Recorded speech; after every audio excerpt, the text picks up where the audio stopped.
ಕನ್ನಡದ ನಂಬರ್ 1 ದಿನಪತ್ರಿಕೆ ವಿಜಯವಾಣಿಯಲ್ಲಿ ಪ್ರಕಟವಾಗಿರುವ ಈ ದಿನದ ಮಹತ್ವದ ಸುದ್ದಿಗಳನ್ನು ನೋಡಿ ಬರೋಣ.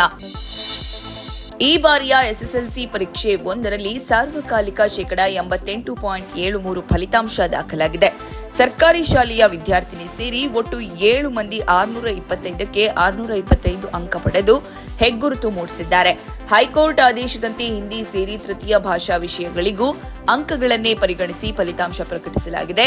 ಪರೀಕ್ಷಾ ಅಕ್ರಮ ತಡೆಗೆ ವೆಬ್ಕಾಸ್ಟಿಂಗ್ ಜಾರಿಗೊಳಿಸಿದ 2 ವರ್ಷ ಕುಸಿತ ಕಂಡಿದ್ದ ಫಲಿತಾಂಶ 3ನೇ ವರ್ಷ ದಾಖಲೆ ಮಟ್ಟದಲ್ಲಿ ಹೆಚ್ಚಾಗಿದೆ. ಈ ಬಾರಿ ಯಾವುದೇ ಕೃಪಾಂಕ ನೀಡದೆಯೇ ದಾಖಲೆ ಸಂಖ್ಯೆಯಲ್ಲಿ ಮಕ್ಕಳು ಗೆಲುವಿನ ಮಂದಹಾಸ ಬೀರಿದ್ದಾರೆ. ವಿದ್ಯಾರ್ಥಿಗಳ ಸಾಧನೆ ಮತ್ತು ಆಸಕ್ತಿದಾಯಕ ಸುದ್ದಿಗಳು ಇಂದಿನ ವಿಜಯವಾಣಿ ಮುಖಪುಟ ಮತ್ತು ವಿಶೇಷ ಪುಟದಲ್ಲಿ ಪ್ರಕಟವಾಗಿದೆ. ರಾಜ್ಯ ಚುನಾವಣಾ ಆಯೋಗವು ಸ್ಥಳೀಯ ಸಂಸ್ಥೆಗಳ ಚುನಾವಣೆಗೆ ಸ್ಪರ್ಧಿಸುವ ಅಭ್ಯರ್ಥಿಗಳಿಗೆ ನಾಮಪತ್ರದೊಂದಿಗೆ ಪ್ರಮಾಣ ಪತ್ರ ಸಲ್ಲಿಸುವುದನ್ನು ಕಡ್ಡಾಯಗೊಳಿಸಿ ನಿಯಮಗಳನ್ನು ಮತ್ತಷ್ಟು ಬಿಗಿಗೊಳಿಸಿದೆ. ಈ ಆದೇಶವು ರಾಜ್ಯದಲ್ಲಿರುವ ಗ್ರಾಮ ಪಂಚಾಯಿತಿ, ಜಿಲ್ಲಾ ಪಂಚಾಯಿತಿ, ತಾಲೂಕು ಪಂಚಾಯಿತಿ ಹಾಗೂ ನಗರ ಸ್ಥಳೀಯ ಸಂಸ್ಥೆಗಳ ಎಲ್ಲಾ ಅಭ್ಯರ್ಥಿಗಳಿಗೂ ಅನ್ವಯಿಸಲಿದೆ. ಹೊಸದಾಗಿ ಸೇರ್ಪಡೆ ಮಾಡಲಾಗಿರುವ ನಿಯಮಗಳ ಬಗ್ಗೆ ತಿಳಿಯಲು ಇಂದಿನ ಮುಖಪುಟದ ವರದಿ ಓದಿ. ಕಾಂಗ್ರೆಸ್ನ ಆಂತರಿಕ ಬೆಳವಣಿಗೆ ಚರ್ಚೆ ಸಂದರ್ಭದಲ್ಲಿಯೇ ಆಪ್ತ ಸಚಿವರ ಜತೆ ಬುಧವಾರ ರಾತ್ರಿ ಮುಖ್ಯಮಂತ್ರಿ ಸಿದ್ದರಾಮಯ್ಯ ಸಮಾಲೋಚನೆ ನಡೆಸಿದ್ದಾರೆ.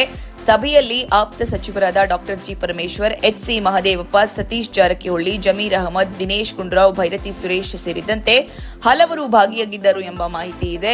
ದಾವಣಗೆರೆ ದಕ್ಷಿಣ ಉಪಚುನಾವಣೆ ಬಳಿಕ ನಡೆದ ಬೆಳವಣಿಗೆ ಸಚಿವ ಸಂಪುಟ ಪುನಾರಚನೆ ಚರ್ಚೆಯ ನಡುವೆಯೇ ಆಪ್ತ ಸಚಿವರ ಜತೆಗೆ ಸಮಾಲೋಚನೆ ನಡೆಸಿರುವುದು ಆಡಳಿತಾರೂಢ ಕಾಂಗ್ರೆಸ್ನಲ್ಲಿ ಮಿಂಚಿನ ಸಂಚಲನ ಮೂಡಿಸಿದೆ. ಸಭೆಯಲ್ಲಿ ನಡೆದದ್ದೇನು, ಯಾವ ವಿಚಾರಗಳ ಬಗ್ಗೆ ಚರ್ಚೆ ನಡೆಯಿತು ಎಂದು ತಿಳಿಯಲು ಇಂದಿನ ವಿಜಯವಾಣಿ ಓದಿ. ಪಶ್ಚಿಮ ಬಂಗಾಳ ವಿಧಾನಸಭೆ ಚುನಾವಣೆಯ ಮೊದಲ ಹಂತದಲ್ಲಿ ದಾಖಲೆಯ 91% ಮತದಾನವಾಗಿದೆ. 16 ಜಿಲ್ಲೆಗಳ 152 ಕ್ಷೇತ್ರಗಳ 3.60 ಕೋಟಿ ಮತದಾರರು ಹಕ್ಕು ಚಲಾಯಿಸಿದ್ದಾರೆ.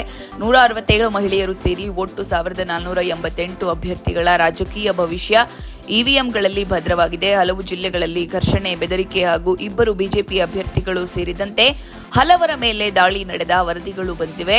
ತಮಿಳುನಾಡು ವಿಧಾನಸಭೆ ಚುನಾವಣೆಯಲ್ಲಿ ಗುರುವಾರ ಮತದಾರರು ಭಾರೀ ಉತ್ಸಾಹದಿಂದ ಹಕ್ಕು ಚಲಾಯಿಸಿದ್ದು, ರಾಜ್ಯದ ಚುನಾವಣಾ ಇತಿಹಾಸದಲ್ಲಿಯೇ ಅತಿ ಹೆಚ್ಚು ಮತದಾನ ದಾಖಲಾಗಿದೆ. ರಾಜ್ಯದ 234 ಕ್ಷೇತ್ರಗಳಲ್ಲಿ ಒಟ್ಟಾರೆ 85% ಮತದಾನ ದಾಖಲಾಗಿದೆ. ಮತದಾನ ಕುರಿತ ವಿವರವಾದ ಸುದ್ದಿ ಇಂದಿನ ದೇಶ ವಿದೇಶ ಪುಟದಲ್ಲಿದೆ. ಅಮೆರಿಕ ಇರಾನ್ ಯುದ್ಧ ಮತ್ತು ಹೋರ್ಮುಜ್ ಜಲಸಂಧಿ ಮುಚ್ಚಿರುವ ಹಿನ್ನೆಲೆಯ ರಾಷ್ಟ್ರೀಯ ಮಾರುಕಟ್ಟೆ ಕಚ್ಚಾ ತೈಲ ಬೆಲೆ ಏರಿಕೆಯಾಗಿದ್ದರೂ ಪೆಟ್ರೋಲ್ ಮತ್ತು ಡೀಸೆಲ್ ದರವನ್ನು ಹೆಚ್ಚಿಸುವ ಪ್ರಸ್ತಾವನೆ ಸರ್ಕಾರದ ಮುಂದಿಲ್ಲ ಎಂದು ಪೆಟ್ರೋಲಿಯಂ ಸಚಿವಾಲಯ ಗುರುವಾರ ಸ್ಪಷ್ಟಪಡಿಸಿದೆ. ವಿಧಾನಸಭೆ ಚುನಾವಣೆಗಳ ನಂತರ ತೈಲ ಬೆಲೆ 25 ರಿಂದ 28 ಏರಿಕೆಯಾಗಲಿದೆ ಎಂಬ ವರದಿಗಳು ಹರಿದಾಡಿದ ಬೆನ್ನಲ್ಲೇ ಸಚಿವಾಲಯ ಈ ಸ್ಪಷ್ಟನೆ ನೀಡಿದೆ. ಸಚಿವಾಲಯದ ಪೂರ್ಣ ಹೇಳಿಕೆ ಮನಿಮಾತು ವಿಭಾಗದಲ್ಲಿದೆ. ಹೋರ್ಮುಜ್ ಜಲಸಂಧಿಯಲ್ಲಿ ಸಂಚಾರಕ್ಕೆ ಅಡ್ಡಿಯುಂಟು ಮಾಡುತ್ತಿರುವ ಇರಾನ್ನ ಸಣ್ಣ ದೋಣಿಗಳನ್ನು ಕಂಡಲ್ಲಿ ಗುಂಡಿಕ್ಕಿ ನಾಶ ಮಾಡುವಂತೆ ಅಮೆರಿಕ ಅಧ್ಯಕ್ಷ ಡೊನಾಲ್ಡ್ ಟ್ರಂಪ್ ಸೇನೆಗೆ ಕಟ್ಟುನಿಟ್ಟಿನ ಆದೇಶ ನೀಡಿದ್ದಾರೆ. ಈ ನಿರ್ಣಾಯಕ ಜಲಮಾರ್ಗದಲ್ಲಿ ಅಮೆರಿಕ ಸೇನೆಯು ನೆಲಬಾಂಬ್ ತೆರವುಗೊಳಿಸುವ ಕಾರ್ಯಾಚರಣೆಯನ್ನು ತೀವ್ರಗೊಳಿಸುತ್ತಿದೆ ಎಂದು ಅವರು ಸಾಮಾಜಿಕ ಜಾಲತಾಣದಲ್ಲಿ ಪೋಸ್ಟ್ ಮಾಡಿದ್ದಾರೆ. ಸುದ್ದಿಯ ವಿವರ ದೇಶ ವಿದೇಶ ಪುಟದಲ್ಲಿದೆ.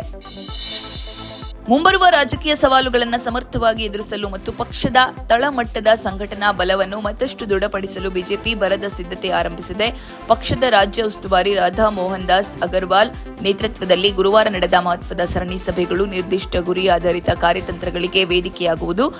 ಪ್ರಗತಿ ಶಿಕ್ಷಣ ಅಭಿಯಾನದ ಮೂಲಕ ಕಾರ್ಯಕರ್ತರ ಸೈದ್ಧಾಂತಿಕ ಅಡಿಪಾಯ ಬಲಪಡಿಸುವುದರೊಂದಿಗೆ ಜಿಲ್ಲಾ, ಮಂಡಲ, ಶಕ್ತಿ ಕೇಂದ್ರ ಮತ್ತು ಬೂತ್ ಮಟ್ಟದವರೆಗೆ ವಿಸ್ತೃತ ಕ್ರಿಯಾಶೀಲತೆ ಮೂಡಿಸಲು ಪದಾಧಿಕಾರಿಗಳಿಗೆ ಕಟ್ಟುನಿಟ್ಟಾದ ಸೂಚನೆಗಳನ್ನು ನೀಡಲಾಗಿದೆ. ಈ ಸುದ್ದಿ ಕೂಡ ಸಮಸ್ತ ಕರ್ನಾಟಕ ಪುಟದಲ್ಲಿ ಪ್ರಕಟವಾಗಿದೆ. ಮಾಜಿ ಮುಖ್ಯಮಂತ್ರಿ ಬಿಎಸ್ ಯಡಿಯೂರಪ್ಪನವರ ರಾಜಕೀಯ ಜೀವನಕ್ಕೆ 50 ವರ್ಷ ತುಂಬಿದ ಹಿನ್ನೆಲೆಯಲ್ಲಿ ಅಭಿನಂದನಾ ಕಾರ್ಯಕ್ರಮ ಮಾಡಲು ನಿರ್ಧರಿಸಲಾಗಿದೆ ಎಂದು ಬಿಜೆಪಿ ರಾಜ್ಯಾಧ್ಯಕ್ಷ ಬಿವೈ ವಿಜಯೇಂದ್ರ ಹಾಗೂ ಸಂಸದ ಗೋವಿಂದ ಕಾರಜೋಳ ತಿಳಿಸಿದ್ದಾರೆ. ಮೇ 9ರಂದು ಚಿತ್ರದುರ್ಗದ ಮಾದರ ಚೆನ್ನಯ್ಯ ಗುರುಪೀಠದ ಮೈದಾನದಲ್ಲಿ ಕಾರ್ಯಕ್ರಮ ಆಯೋಜಿಸಲಾಗಿದೆ. ಈ ಸುದ್ದಿಗೆ ಸಮಸ್ತ ಕರ್ನಾಟಕ ಪುಟ ನೋಡಿ. ಕರ್ನಾಟಕ ರತ್ನ ಡಾಕ್ಟರ್ ರಾಜ್ಕುಮಾರ್ ಎಲ್ಲಾ ಕಾಲಕ್ಕೂ ವರ್ಗಕ್ಕೂ ಸಲ್ಲುವ ನಟ. ಭಿನ್ನ ವಿಭಿನ್ನ ಅನಿಸುವ, ಇಡೀ ಸಮಾಜವೇ ಬದುಕುವ ಪಾತ್ರಗಳನ್ನು ನಿರ್ವಹಿಸಿ ಪ್ರೇಕ್ಷಕರ ಮನಸ್ಸಿನ ಅಚ್ಚಳಿಯಾಗಿ ಉಳಿದಿದೆ. ಈ ವಿವರಕ್ಕೆ ಸಿನಿವಾಣಿ ನೋಡಿ. ಇವಿಷ್ಟೇ ಅಲ್ಲ, ಮುಂಜಾನೆ ಮಾತು, ಅಂತರಂಗ, ಭವಿಷ್ಯ, ಮನೋವಿಕಾಸದ ಕಾಲಂಗಳು, ಕ್ರೀಡೆ, ಸಿನಿಮಾ, ದೇಶ ವಿದೇಶಗಳ ಭರಪೂರ ಸುದ್ದಿಗಳ ವಿಶೇಷಗಳಿಗಾಗಿ ವಿಜಯವಾಣಿ ಓದಿ.